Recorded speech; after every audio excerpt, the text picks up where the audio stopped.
خدائے وحدہ لا شریک کی توفیق اور اس کے کرم سے حضور آقائے کریم صلی اللہ علیہ وآلہ وسلم کی سیرت مبارکہ کے اسی خاص پہلو کے پس منظر میں جو گفتگو تسلسل کے ساتھ جاری ہے کئی ہفتوں سے، اس گفتگو کی بنیاد ہم نے جن 6 عالمی گواہیوں پر رکھی تھی، ان 6 گواہیوں میں سے پہلی گواہی کا نصف اول گزشتہ ہفتہ مکمل ہوا بفضلہ تعالی۔ آج سے انشاءاللہ اسی پہلی گواہی کے نصف اخیر کے تعلق سے گفتگو شروع ہوگی۔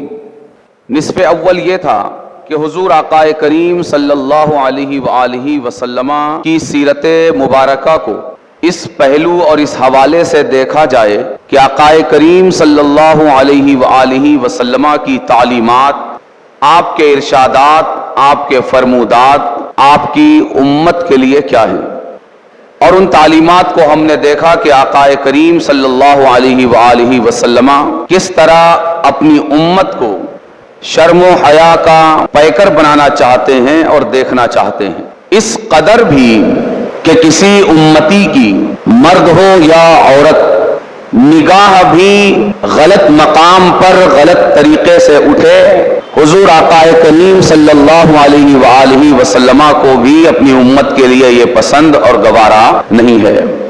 آج جو اس باب میں نصف اخیر ہے، اس کا جو دوسرا پارٹ ہے وہ یہ کہ آقائے کریم صلی اللہ علیہ وآلہ وسلم کی سیرت کو آپ کے اپنے عمل اور کردار کی روشنی میں دیکھا جائے۔ آپ نے جو فرمایا اس کا بیان ہو چکا، اب آپ نے جو کیا، جن خطوط پر چل کر اور جن راہوں پر چل کر آپ نے اپنی زندگی کے شب و روز گزارے، وہ خطوط اور وہ راستے کیا تھے، اور وہ راستے کس بات کی گواہی دیتے ہیں؟ کیا وہ اس بات کی تائید کرتے ہیں جس بات کو دنیا کے چند بگڑے ہوئے دماغ اور بگڑی ہوئی زبانیں ہمارے سامنے آقائے کریم صلی اللہ علیہ وآلہ وسلم کے تعلق سے رکھنا چاہتے ہیں، یا یہ باتیں اور آقائے کریم کی یہ سیرت اور کردار اس کے لیے سپورٹیو نہیں ہے؟ اس حوالے سے بلکہ آگے بڑھنے سے پہلے ایک روایت کو ہم اپنے ذہن میں رکھیں کہ صحابہ اکرام رضوان اللہ تعالی علیہم اجمعین یہ بیان کرتے ہیں کہ آقائے کریم صلی اللہ علیہ وآلہ وسلم آپ صرف اس امت کو حیاداری کا اور شرم کا اور حیا کا پیکر بننے کا حکم نہیں دیتے اور اس کی تعلیم نہیں دیتے، بلکہ صحابہ یہ بیان کرتے ہیں کانا صلی اللہ علیہ وسلم اشد حیاء من العذراء فی خدرہا، کہ خود نبی کریم صلی اللہ علیہ وآلہ وسلم اتنے شرمیلے اور اتنے با حیا تھے کہ کوئی دوشیزہ لڑکی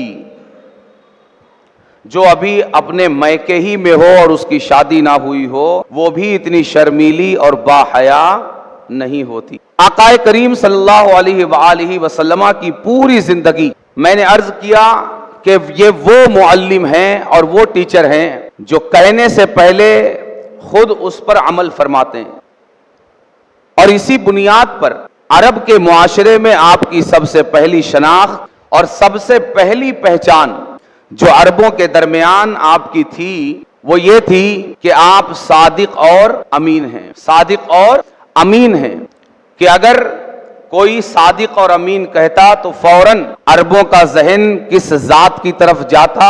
حضور آقائے کریم صلی اللہ علیہ وآلہ وسلم کی طرف جاتا۔ آقائے کریم صلی اللہ علیہ وآلہ وسلم نے 11 شادیاں فرمائی۔ کتنی؟ آپ نے 11 نکاح فرمائے، 11 بیویاں آپ کی تھیں۔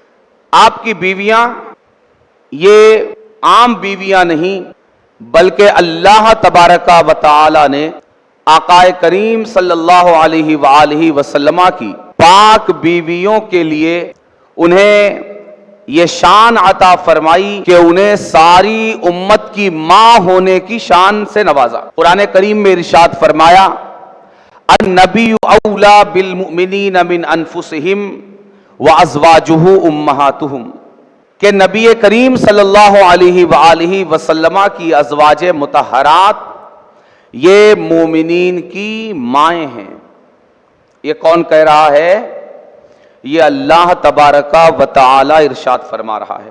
ماں کی پاکیزگی، ماں کی طہارت، ماں کی سیرت اور کردار کی بلندی، اس کا اندازہ ہم جو لگاتے ہیں کہ ہمارے معاشرے میں آج اس گئے گزرے دور میں بھی تمام عورتوں کی صف میں ماں کا تقدس، ماں کا مقام، ماں کا مرتبہ، ماں کی پاکیزگی، ماں کا علو شان، اس کی کوئی مثال اور اس کا کوئی مقابلہ نہیں ہے۔ انسان جب کسی کو اپنی ماں کہتا ہے تو اس کے تقدس، اس کے مقام اور اس کے مرتبے کا یہ عالم ہوتا ہے۔ آپ اندازہ لگائیے کہ ساری کائنات انسانی سے جن 11 عورتوں کو اللہ تبارک و تعالی نے منتخب فرمایا کہ انہیں سارے اہل ایمان اور ساری امت کی ماں بنایا جائے، ان کی پاکیزگی، ان کی طہارت اور ان کی شان و عظمت کا مقام کیا ہوگا کہ قرآن میں اللہ تبارک و تعالی نے ارشاد فرمایا کہ نبی کی بیویاں یہ مومنوں کی مائیں ہیں۔ ہماری ماں کے لیے وحی کی سند موجود نہیں ہے، رب کے فرمان سے شہادت اور گواہی موجود نہیں ہے جس ماں کے پیٹ سے ہم پیدا ہوئے، مگر نبی کی جو بیویاں ہیں وہ اس امت کی مائیں ہیں اور ان کی شان یہ ہے، اس پر قرآن کریم کی گواہی موجود ہے کہ اللہ تبارک و تعالی نے اسے قرآن بنا کر اتار دیا۔ وَأَزْوَاجُهُ أُمَّهَاتُهُمْ، کہ نبی کی بیویاں یہ مومنین کی اور اس امت کی مائیں ہیں۔ آقا کریم صلی اللہ علیہ وآلہ وسلم نے 11 نکاح فرمائے، یہ راجح قول ہے۔ میں نے اس سے پہلے بھی عرض کیا کہ اقوال میں اختلاف ہوتے ہیں، خاص کر جہاں تعداد کی بات آتی ہے، سن کی بات آتی ہے، تاریخ کی بات آتی ہے، مگر اس مقام پر جو مشہور، مختار اور راجح قول ہے وہ یہ کہ آقا کریم صلی اللہ علیہ وآلہ وسلم کی 11 بیویاں ہیں۔ کتنی؟ 11 یاد رکھیں گے، 11 بیویاں حضرت سیدہ خدیجہ رضی اللہ تعالی عنہا، حضرت سیدہ سودا بنت زمعہ رضی اللہ تعالی عنہا، حضرت سیدہ عائشہ رضی اللہ تعالی عنہا، حضرت سیدہ حفصہ رضی اللہ تعالی عنہا، حضرت سیدہ ام سلمہ رضی اللہ تعالی عنہا، حضرت سیدہ ام حبیبہ رضی اللہ تعالی عنہا۔ یہ کتنے ہوئے؟ 6۔ حضرت سیدہ زینب بنت جحش رضی اللہ تعالی عنہا، حضرت سیدہ جویریہ رضی اللہ تعالی عنہا، حضرت سیدہ زینب بنت خزیمہ رضی اللہ تعالی عنہا، حضرت میمونہ بنت الحارث رضی اللہ تعالی عنہا۔ کتنے ہوئے؟ 10۔ حضرت سیدہ صفیہ بنت حیی رضی اللہ تعالی عنہا۔ یہ 11 ازواج مطہرات امہات المومنین، اور ایک آپ کی باندی تھی حضرت ماریہ قبطیہ مصریہ رضی اللہ تعالی عنہا۔ 11 ازواج اور ایک باندی۔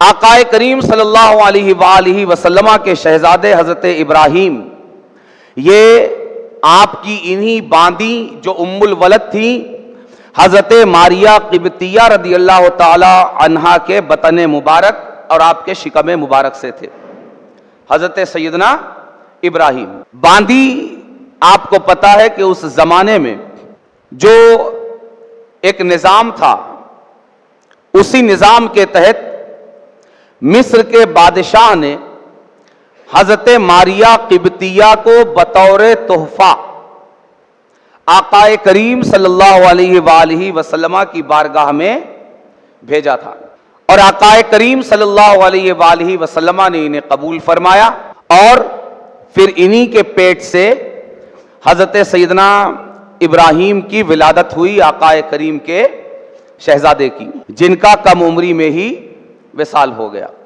جن کے وصال کے موقع پر سورج کو گرہن لگا تو صحابہ کے درمیان یہ گفتگو چلی کہ حضرت ابراہیم کی وفات کی وجہ سے یہ گرہن لگا، تو آقا کریم صلی اللہ علیہ وآلہ وسلم نے اس رہتی دنیا تک کی امت کو اس توہم پرستی سے نکالنے کے لیے ارشاد فرمایا کہ چاند اور سورج یہ اللہ کی دو نشانیاں ہیں، اور یہ کسی کی موت سے متاثر نہیں ہوتے، او کما قال صلی اللہ علیہ وسلم۔ تو خلاصہ یہ کہ آقا کریم صلی اللہ علیہ وآلہ وسلم کی ازواج مطہرات کی تعداد کتنی ہے؟ 11۔ کتنی؟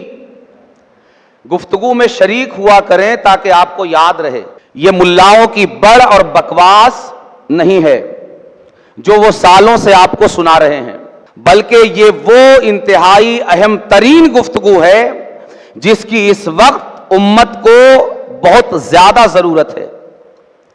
ہم اپنے اندر علم کی تڑپ اور پیاس پیدا کریں۔ اس امت کا سب سے بڑا امتیاز کسی زمانے میں یہ تھا کہ یہ علم کے لیے تڑپتی تھی، اور اس کے پاس علم کا سب سے بڑا خزانہ اور سب سے بڑا سورس تھا، حتیٰ کہ موجودہ ترقی یافتہ دنیا کا جو امام بنا ہوا ہے اور دنیا جس کے پیچھے چلنے میں فخر اور عزت محسوس کرتی ہے، وہ یورپ اور وہ امریکہ بھی کسی زمانے میں ہماری اقتدا میں زندگی گزارنے میں فخر محسوس کیا کرتے تھے، مگر کم نصیبی سے موجودہ زمانے میں جو جتنا بڑا جاہل ہو ہم اسے اپنا اتنا بڑا امام بنانے پر فخر محسوس کرتے ہیں۔ یعنی علم کی تڑپ کی جگہ جہالت پسندی اور جہالت کی پسند ہمارے اندر آ گئی۔ اس الٹے پیمانے کو پھر سے ہمیں سیدھا کرنے کی کوشش کرنی چاہیے کہ ہمارے قائدین اور ہمارے رہنما، دین تو دور کی بات ہے، آج کی بیدار مغز دنیا سیاست کے میدان میں بھی کسی جاہل کو اپنا قائد اور اپنا رہنما بنانے کے لیے تیار نہیں ہے، مگر کم نصیبی اور بد نصیبی اس امت کی کہ یہ دین کے میدان میں بھی جاہلوں کو اپنا امام بنانے کے لیے تیار ہے۔ اس جہالت پسندی سے ہمیں باہر آنا چاہیے۔ علم کی تڑپ یہ آپ کی زندگی کی علامت ہے۔ اگر آپ کے اندر علم حاصل کرنے کا شوق، علم حاصل کرنے کا جذبہ اور علم کی تڑپ اگر آپ کے اندر موجود نہیں ہے تو پھر آپ زندہ ہوتے ہوئے بھی زندہ نہیں بلکہ مردہ ہیں۔ اور آج اسی لیے عالمی کینوس پر ہم دیکھتے ہیں کہ مسلمان زندہ ہوتے ہوئے بھی زندوں کی فہرست میں اسے شمار نہیں کیا جاتا۔ آج کہیں دور ہمیں نگاہ دوڑانے کی ضرورت نہیں، بلکہ ہمارے اپنے ملک میں بھی ہمیں اس طرح دودھ میں سے مکھی کی طرح نکال کے کنارے کر دیا گیا کہ ہمارے سیاسی لیڈران بھی ہمارے دروازوں پر ہمارا ووٹ مانگنے کے لیے آنے کو تیار نہیں ہے۔ ہماری بھی کوئی قیمت نہیں، حتیٰ کہ ہمارے ووٹوں کی بھی کوئی قیمت نہیں۔ یہ نتیجہ ہے ہماری جہالت کا کہ ہم زندہ تو ہیں مگر ہمارا کوئی مقام نہیں ہے، کوئی مرتبہ نہیں ہے۔ جب دنیا میں زندوں کو شمار کیا جائے تو اس شمار میں ہم کسی قطار میں موجود نہیں ہیں۔ وجہ اس کی یہ ہے کہ وہ امت کہ جس امت کے لیے پہلی وحی اقرا بسم ربک الذی نازل ہوتی ہے کہ پڑھو رب کا نام لے کر، وہ امت آج ساری دنیا میں جہالت کا نشان بن چکی ہے، جہالت اس کی پہچان بن چکی ہے۔ علم سے دوری، علم سے غفلت، بلکہ کہا جائے علم سے نفرت، یہ اس کی پہچان اور اس کی شان بن چکی ہے. دینی تعلیم بھی اور دنیاوی تعلیم بھی، ان دونوں میں دوری ہمارے لیے نشان امتیاز بن چکا ہے. اس لیے میرے بھائیوں، علم کی تڑپ ہمارے لیے ضروری ہے. آپ جس عمر کے جس مرحلے میں ہوں، آپ بچے ہوں یا جوان، نوجوان ہوں یا ادھیڑ عمری کے مرحلے میں ہوں، یا آپ بڑھاپے کے مرحلے میں ہوں، آقا کریم صلی اللہ علیہ وآلہ وسلم جو ہمارے نبی اور ہمارے رسول ہیں، انہوں نے 1500 سال پہلے جب علم اپنا کوئی مقام معاشرے میں نہیں رکھتا تھا اور پورے معاشرے اور پورے علاقوں اور پوری تہذیب میں پڑھے لکھے لوگ انگلی پر گنے جا سکتے تھے، اس تاریک دور میں آقا کریم صلی اللہ علیہ وآلہ وسلم نے اس امت کو علم کے حوالے سے وہ عظیم تعلیمات عطا فرمائی. ارشاد فرمایا اطلب العلم من المہد الی اللحد، کہ علم حاصل کرو ماں کی گود سے لے کر قبر کے گڑھے تک. یہ تعلیم کسی اور کی نہیں بلکہ اس نبی کی ہے جس نبی کا ہم کلمہ پڑھتے ہیں. یا تو کلمہ بدل گیا، یا کلمہ کمزور ہو گیا، یا وہ ذات بدل گئی جس ذات کا کلمہ پڑھا جانا چاہیے. اگر وہ ذات محمد الرسول اللہ ہی کی ذات ہے جس کا کلمہ ہم آج بھی پڑھ رہے ہیں، اور اگر کلمہ بھی وہی ہے اور اس کا معنی بھی وہی ہے، تو پھر اس نبی کی تعلیم ہمارے ذہنوں میں زندہ ہونا چاہیے. آج علم سے یہ دوری، علم سے یہ غفلت، علمی ماحول سے یہ الجھن، بلکہ علم سے یہ نفرت کا ماحول جو ہم نے بنایا ہے، یہ کسی بھی پہلو سے ہمیں نبی کے دامن کرم سے جڑا ہوا انسان نہیں درشا سکتا. اس لیے کہ اس نبی کے دامن کرم سے جاہل وابستہ نہیں ہو سکتے، بلکہ اس نبی کے دامن کرم سے جو بھی وابستہ ہو اس کے پاس علم کا خزانہ ہوتا ہے، علم کی سچی تڑپ ہوتی ہے. ہمیں اپنی پہچان اور اپنی آئیڈینٹی چینج کرنی ہوگی. دنیا بدل گئی، ہم بھی بدل گئے، بدلے ہم بھی، بدلی دنیا بھی، مگر دنیا پستی سے بلندی کی طرف بدلی، زوال سے عروج اور ترقی کی طرف بدلی، ذلتوں سے عزتوں کی طرف بدلی. بدلے ہم بھی، مگر عزتوں سے ذلتوں کے مسافر بن گئے. بدلے ہم بھی، آسمان کی بلندیوں سے زمین کی پستیوں کے مسافر بن گئے. بدلے ہم بھی کہ کہاں ہم علم کے میدان میں قیادت کر رہے تھے، امامت کر رہے تھے، اور آج ہمارا حال یہ ہے کہ اگر جاہلوں کی صف میں بھی ہمیں کھڑا کیا جائے تو پچھلی صفوں میں ہمیں جگہ مل جائے تو یہ بھی ہماری خوش نصیبی ہے. اس کے باوجود ہمیں ہوش نہیں ہے. اگر علم فری میں کانوں میں لا کر انڈیلا بھی جائے تو اس وقت بھی ہمارا حال یہ ہوتا ہے گویا ہم کانوں میں انگلیاں ڈالنا چاہتے ہیں. جب کوئی قوم پستیوں کا شکار ہوتی ہے، ذلتوں کا شکار ہوتی ہے، ادبار کا شکار ہوتی ہے، تو سب سے پہلے جس چیز سے اسے نفرت ہوتی ہے وہ علم و معرفت اور آگہی ہے. آج یہ بتانے کی ضرورت نہیں کہ آج ہمارے معاشرے میں جہالت کا کس طرح بول بالا ہے. اوپر سے لے کر نیچے تک ایک خاص ہمارے یہاں ٹرینڈ چلا ہوا ہے کہ ہمیں جہالت پسند ہے.